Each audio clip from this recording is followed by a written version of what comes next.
सबको नमस्कार। कल 20 तारीख है और केंद्र सरकार के दिशा निर्देशों के अनुसार कल से उन क्षेत्रों में जहाँ पे कोरोना का असर कम है या कोरोना नहीं है, वहाँ पे लॉकडाउन के शर्तों में थोड़ी ढील दी जा सकती है। तो हम सब लोगों को बैठ के ये सोचना है कि कल से क्या ढील दी जानी चाहिए और अगर ढील दी जानी चाहिए तो कितनी ढील दी जानी चाहिए। केंद्र सरकार का कहना है कि जो हॉटस्पॉट्स हैं और जो कंटेनमेंट जोन्स हैं उनमें ढील फ़िलहाल नहीं दी जानी चाहिए, क्योंकि वहाँ पे स्थितियाँ ख़राब हैं और अपने को कंट्रोल करने की ज़रूरत है। दिल्ली में 11 ज़िले हैं। दिल्ली के 11 ज़िले हॉटस्पॉट डिक्लेयर किए गए हैं। तो केंद्र सरकार के मुताबिक तो सभी कंटेनमेंट जोन्स में ढील नहीं दी जा सकती। हमने दिल्ली सरकार में अपनी भी असेसमेंट की। पिछले कुछ दिनों में मैंने कई एक्सपर्ट से बात की, लोगों से बात की, और उन सारी चर्चाओं का जो नतीजा निकला वो मैं आपके सामने रखना चाहता हूँ। पिछले कुछ दिनों से दिल्ली में कोरोना के केसेस में बढ़ोतरी होनी शुरू हुई है। हमने टेस्ट भी ज़्यादा करने चालू किए हैं। पिछले कुछ दिनों में हमने काफ़ी टेस्ट किए हैं दिल्ली के अंदर, और कोरोना के केसेस में बढ़ोतरी भी चालू हुई है। कल हमारे पास 736 केसेस के टेस्ट की रिपोर्ट आई। उन 736 में से 186 कोरोना के मरीज निकले, यानी कि 25% लोग कोरोना के मरीज निकले। 186 तो काफ़ी ज़्यादा है। ये 186 के 186 सभी एसिम्प्टोमेटिक हैं। इनमें किसी में भी सिम्टम्स नहीं है। किसी को बुखार नहीं है, किसी को खांसी नहीं है, किसी को सांस की शिकायत नहीं थी। उनको पता ही नहीं था कि उनको कोरोना है। उनको पता ही नहीं था कि वो कोरोना लेके घूम रहे हैं इधर उधर। ये और भी खतरनाक बात है कि कोरोना फैल चुका है। बहुत सारे लोग कोरोना लेके घूम रहे हैं, और ये बीमारी ऐसी है कि किसी को पता भी नहीं चलता कि मुझे बीमारी हो गई है। कई बार सिम्टम्स नहीं आते, बीमारी हो जाती है। किसी आदमी का इम्यून सिस्टम स्ट्रांग है और वो घूमता रहता है, और पता नहीं कितने लोगों को कर देता है। तो ये 186 लोग अपनी अपनी ज़िंदगी में घूम रहे थे। इनमें एक व्यक्ति से जब हमने बात की, उसने बताया जी मैं फलाने फूड सेंटर में, हम लोगों को खाना बांटते हैं ना, दिल्ली सरकार लोगों को खाना बांटती है, पका हुआ खाना रोज़ देते हैं हम, लंच और डिनर। वो कहता है जी मैं पिछले कुछ दिनों से रोज़ सरकार के फूड सेंटर में जाके खाना बंटवाने का काम कर रहा था। आप सोचो उसने वहाँ कितने लोगों को इन्फेक्ट कर दिया होगा। तो मैंने आज ही आदेश दिए हैं उस फूड सेंटर में जितने लोग आते हैं, मैं एज्यूम कर रहा हूँ कि डेली वही लोग आते होंगे एक सेंटर में खाना खाने के लिए, उन सब की रैपिड टेस्टिंग करवाएंगे जितने भी लोग आते हैं। और दिल्ली में जितने भी हमारे फूड सेंटर्स हैं, उन सभी फूड सेंटर्स में खाना बांटने वाले सभी वॉलंटियर्स का और कर्मचारियों का हम रैपिड टेस्टिंग कराएंगे। तो इससे ये दिखता है कि दिल्ली के अंदर इस टाइम फैलना चालू हो गया है। रोज़ कंटेनमेंट जोन्स बढ़ते जा रहे हैं जहाँ पे ऑपरेशन शील्ड लागू किया जाता है। आज की डेट में 77 कंटेनमेंट जोन बन गए हैं दिल्ली के अंदर। हमने कंटेनमेंट जोन्स में रैंडम टेस्टिंग कराई थी।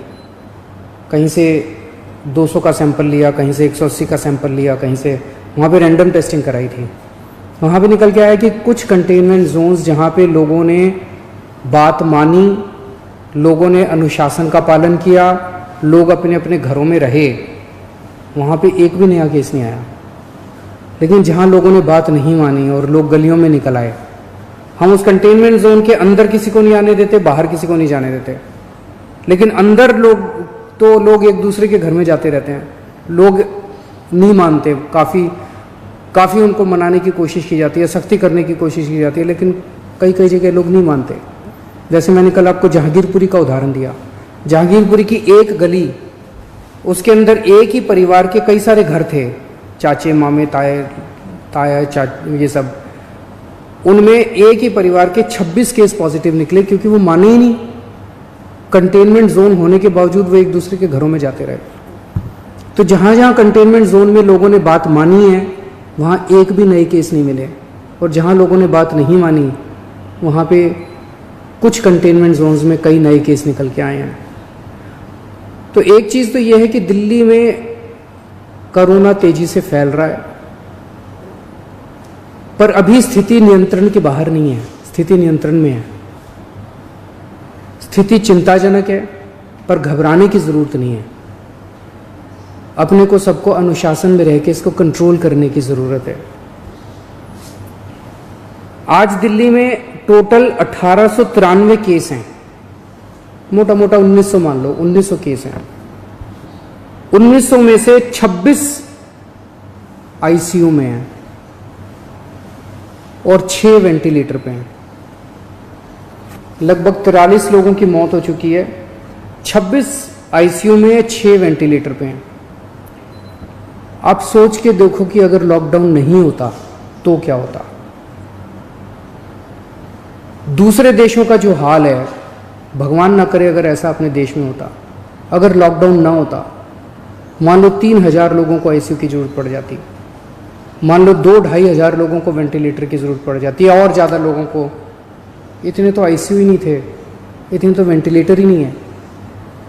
इटली में, स्पेन में, अमेरिका में यही देखने को मिल रहा है कि आईसीयू कम पड़ गए, वेंटिलेटर कम पड़ गए, अस्पताल की व्यवस्थाएं कम पड़ गई। सड़कों के ऊपर, अस्पताल के बाहर लोग पड़े हुए हैं जिनको इलाज नहीं मिल पा रहा। अगर लॉकडाउन नहीं होता तो स्थिति ऐसी हो सकती थी। लॉकडाउन की वजह से केसेस कम हैं फिलहाल। आज दिल्ली में पूरे देश की 2% जनसंख्या रहती है, लेकिन पूरे देश के जितने कोरोना के मामले हैं उसका 12% मामले कोरोना के दिल्ली में है। क्यों? दिल्ली देश की राजधानी है, इसीलिए दिल्ली को कोरोना की सबसे मुश्किल लड़ाई इस टाइम दिल्ली लड़ रही है।